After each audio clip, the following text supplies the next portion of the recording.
is kind of weird, and explain this to our viewers. Catherine, baby mama, the girlfriend, she gets life in prison. Why is she cooperating now with the police in this investigation? Because basically she said they didn't offer me a reduction. Why is she doing it? Because she got life in prison. And, you know, she's in prison now. And I bet you that's a very hard lifestyle compared to what she was living before. So she's hoping that her testimony will now give them where they go back and resentence her. But the problem with that is they probably going to resentence her to 20, 25 years, which is a substantial amount of time. But what do you always tell me? Numbers beat letters any day. Yeah, numbers beat letters. That's for sure. Now, one witness was a jailhouse snitch cooperating. Drina Bernhardt, she was the jail daughter to Donna, who testified that Donna gave her a handwritten script of what to say in court for $10,000, some pills, etc. And they showed a video of her and Donna on the yard together. Then we have Pat Bird, who is a jailhouse daughter, said Donna confessed to the crime, but there was no independent evidence to that. Is that common for women or even men to forge these relationships once they're in prison? It's very common. I mean, really common. And I think one of the things is with jailhouse snitches, you really don't know if they're telling the truth or not because they're in trouble and they're trying to get help on their case. They're trying to get less years on their case and get some type of benefit from their case. But in this particular case, I believe that she actually had the script and she turned it over to the prosecution. And Donna had given her family members some money, so they were able to follow everything. See, the thing about this particular case is the police did like 10 years of work on this case. They were able to go through everything. Well, let me ask this question.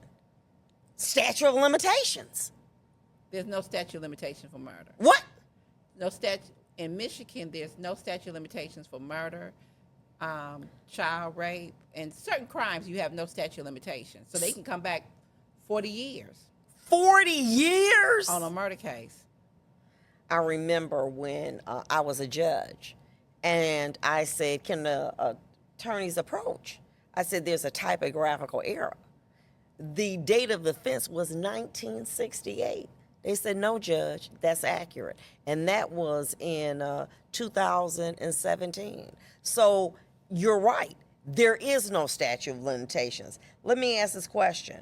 Why would the police use a convicted felon to help their case? They're in prison. Who's going to believe them? Well, the thing of it is that, you know, birds, remember the old people used to say birds of a feather flock together. So if you are living that kind of life, who's going to know it? People that's living that kind of life. They're in jail together.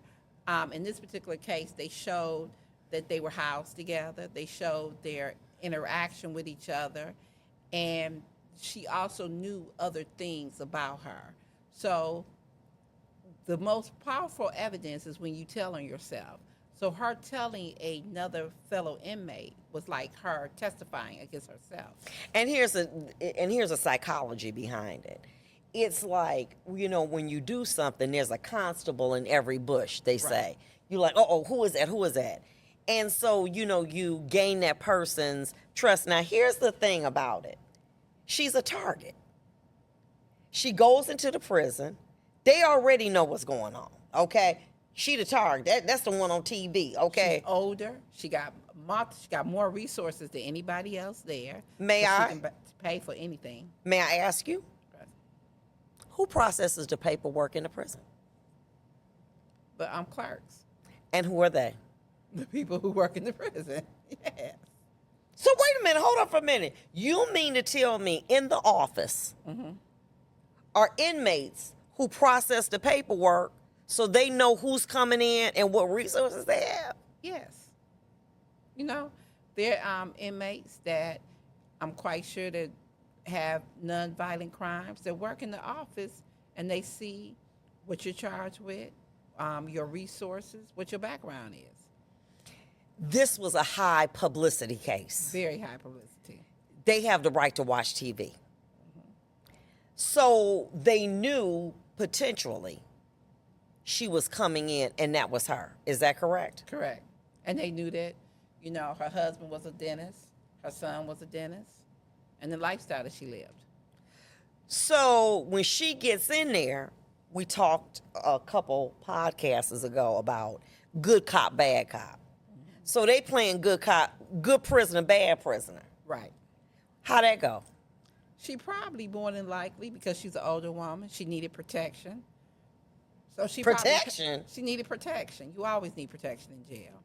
So she probably paid different inmates for protection, and they became her friends. And then they end up telling on her.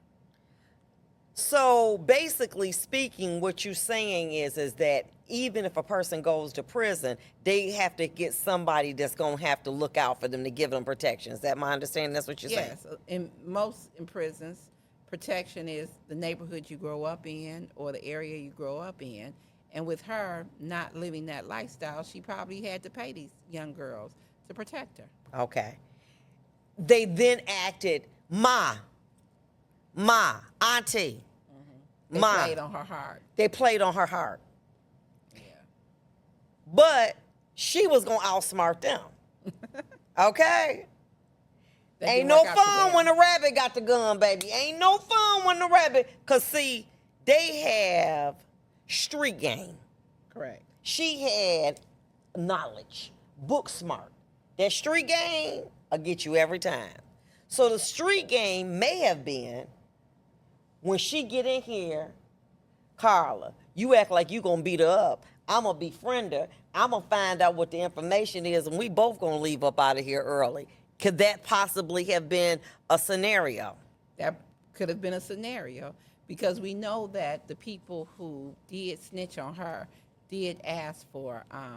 So when they testified, the defense asked them, "Are you getting a deal?" No, they said no, they're not getting a deal. Well, of course they're not getting a deal beforehand. What's going to happen is after the conviction, their defense attorney is going to go and say, "So and so testified. Can we do something now?" The prosecutors is going to go back, do a motion for resentencing, and give her the benefit of what she did. Is that common? It's very common, because prosecutors do it because they don't want the jury to say, "Oh, well, so-and-so testified only because they're taking 5-10 years out." So the people say, "Oh, I'm not getting anything. I'm doing this out of the benefit of my heart." Don't believe that. After they testify, if they testify well, and they testify to what the prosecutor told them to testify, 3 months later, the prosecutor is going to do a motion to have them resentenced. The prosecutor? The prosecutor, Not the defense attorney. not the defense attorney. The prosecutor is going to do a motion to have them resentenced. Wow. So when they said, "I'm not getting a deal," Catherine, baby mom, and the 2 daughters, they said, "I'm not getting a deal at all." They wasn't getting a deal at the time that they testified. I bet you if you wait 2 or 3 months and you look through the paperwork, the prosecutor went and they're up for resentencing. And you've seen that. Oh, I see it all the time, especially in murder cases where they need people to testify. Okay.